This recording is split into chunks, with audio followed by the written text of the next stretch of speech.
Train का रहस्य, लापता यात्रियों की एक हताश खोज।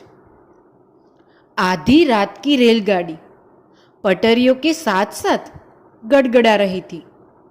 उसके हेडलाइट्स अंधेरे को चीरती हुई रात में गुजर रही थी। देश के एक छोर से दूसरे छोर तक लंबी यात्रा से थके हुए यात्री ट्रेन के अंदर ज्यादातर सो रहे थे। सब कुछ शांत और शांतिपूर्ण था। अचानक एक खींचते हुए रुक गई। चौंका, यात्री जाग गए और खिड़कियों से बाहर देखा। यह पता लगाने की कोशिश की कि क्या हुआ था। बाहर परिदृश्य अभी भी भयानक था। ट्रेन कहीं नहीं रुकी थी। कोई अन्य रोशनी या इमारत नहीं दिख रही थी। यात्री जल्दी से बेचैन हो गए। उनमें से कुछ ने अनुमान लगाना शुरू कर दिया कि क्या हुआ था। यात्रियों में से एक, सारा नाम की एक युवती, विशेष रूप से चिंतित थी। वह अपने भाई एल्सपेस के साथ ट्रेन में थी, जो यात्रा के दौरान अचानक लापता हो गया था। कंडक्टर, काली मूंछों वाला एक शख्स दिखने वाला आदमी, केबिन से निकला और यात्रियों को शांत करने की कोशिश की। उन्होंने समझाया कि यात्रिक विफलता के कारण ट्रेन को रोकने के लिए मजबूर किया गया था, लेकिन वे जल्द ही फिर से अपने रास्ते पर होगी। उन्होंने उन्हें आश्वासन दिया कि वह यह सुनिश्चित करने के लिए अपनी शक्ति में से सब कुछ करेंगे कि हर कोई अपने गंतव्य पर सुरक्षित पहुंचे। परिचालक के आश्वासन के बावजूद सारा अभी भी अपने भाई के बारे में चिंतित थी। उसके पास यह जानने का कोई तरीका नहीं था कि वह सुरक्षित है या नहीं, और उसे सबसे ज्यादा डर था।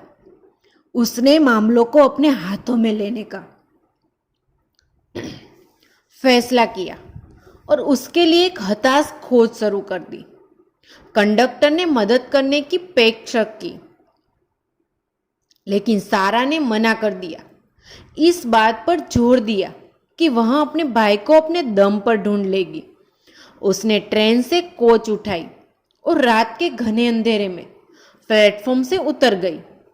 ग्रामीण इलाकों में सन्नाटा था और अभी भी कभी कभी झिंगुरों की चहचहाट से आने वाला एकमात्र शोर। सारा ने धीरे धीरे पटरियों पर अपना रास्ता बनाया, अपने भाई के किसी संकेत की तलाश में। अचानक उसे आगे से आने वाली आवाजें सुनाई दी। वह करीब चली गई, किसी का ध्यान न जाने के लिए सावधान, और जल्द ही उसे महसूस किया कि आवाजों के भिखारी दिखने वाले पुरुषों की थी, जो दबी हुई आवाज में बहस कर रहे थे। सारा ने ध्यान से सुना और उसके आतंक के लिए बहुत कुछ। उसने महसूस किया कि पुरुष ट्रेन से 2 यात्रियों के लापता होने पर चर्चा कर रहे थे। उसे कोई संदेह नहीं था कि वे उसके भाई और उसके दोस्त के बारे में बात कर रहे थे, जो यात्रा के दौरान लापता हो गए थे। उन आदमियों ने तुरंत सारा को देखा और हाथापाई शुरू हो गई।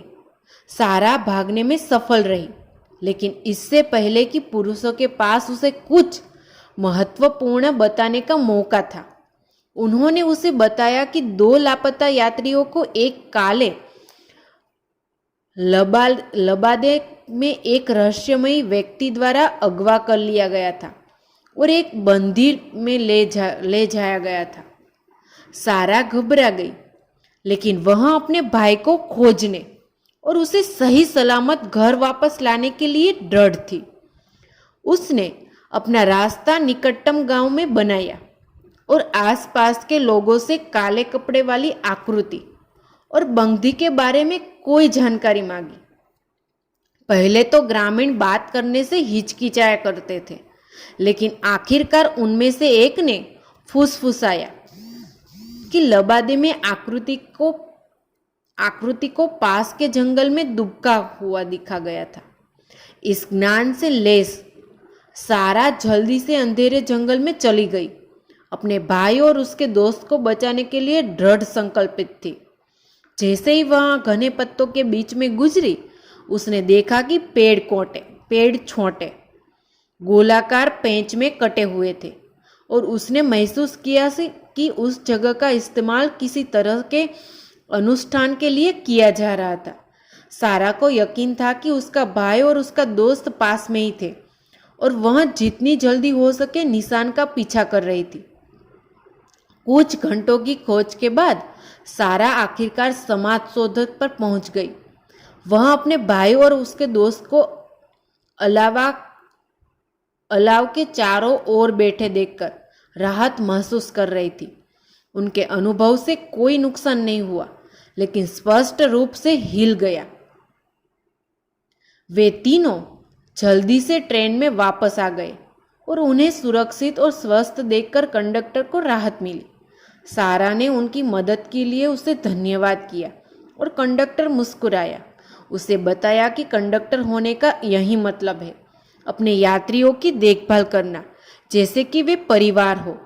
तीनों यात्री आखिरकार अपने स्टॉप पर उतरने और घर जाने में सफल रहे, लेकिन ट्रेन के रुकने का रहस्य अनसुलझा ही रहा। काले लबादे में रहस्यमयी आकृति कौन थी और वह जंगल में क्या कर रहा था? क्या वे कभी पता लगा पाएंगे? यह तो समय ही बताएगा।